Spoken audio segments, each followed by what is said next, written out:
The minute they start meeting with the advisors, they feel a sense of confidence that we're really taking care of them in some way, and I think that they become very appreciative, and they sometimes just show up just to say hello. And I have an exam and I'm a little nervous, and I tell them it's going to be okay, you know, no one's going to remember that GPA 10 years from now or 2 years from now. Just pass and work on your job search skills. But of course, do well at school. The interaction with the students is one of my favorite parts. It's never too early to connect. And as scared as you are, you know, the nervousness, the anxiety, the challenges that are up ahead, every student goes through it. Every student at the end of the day has the same worries. They want to land that perfect job. They want the perfect career path. So everyone is in the same boat. I think that a successful career is a career that takes you to a job that you love to go to on Monday morning. I think to me that pretty much sums it up. But when I see students, I see a lot of hesitation about the notion of career, and they think that they're going to take on this first job and it's going to define them for the rest of their life. So of course, if you think that, there's a lot of anxiety that's associated with taking on that first job. And it's important to me that they see that their career is going to be a process, and they have control over the different steps in that process. You have to perform well on the job, and so you have to love what you're doing. And you have to make sure that you have the network to get you to the next step, and you have to know those people.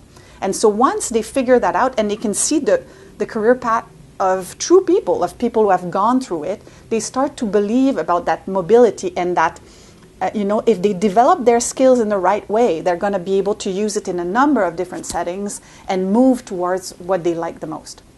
It's so important to really have a sense of, who am I? What do I want to accomplish later? What kinds of things will make me happy down the road? And it may be difficult to do when you're 20, but there needs to be that, train of thought, because too quickly some people get into a job.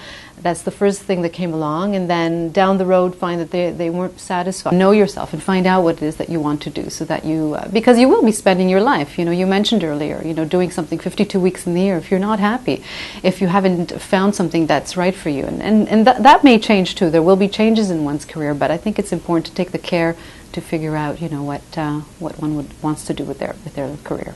We really make an effort to know our students and to understand their personal angst, as opposed to just, okay, you're a student and this is where you want to go career-wise.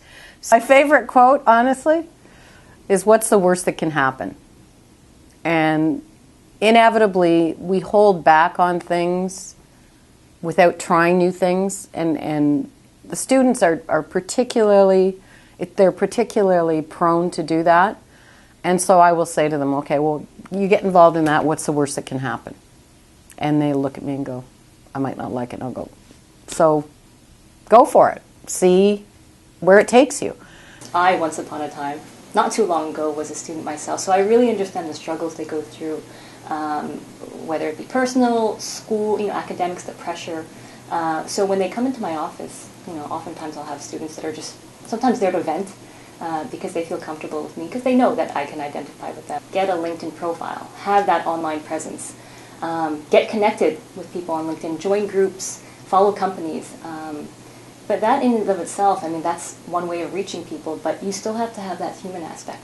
You still have to be able to meet the person. It's not just through a screen that you're going to be connecting with people. You're going to have to meet them face to face and have that positive energy towards you as well, right? You can't hide behind your words. So I think it's really important to not only have a great profile on LinkedIn and present yourself professionally in such a way that the employer will be happy that you represent their company, but really be able to connect with the actual people.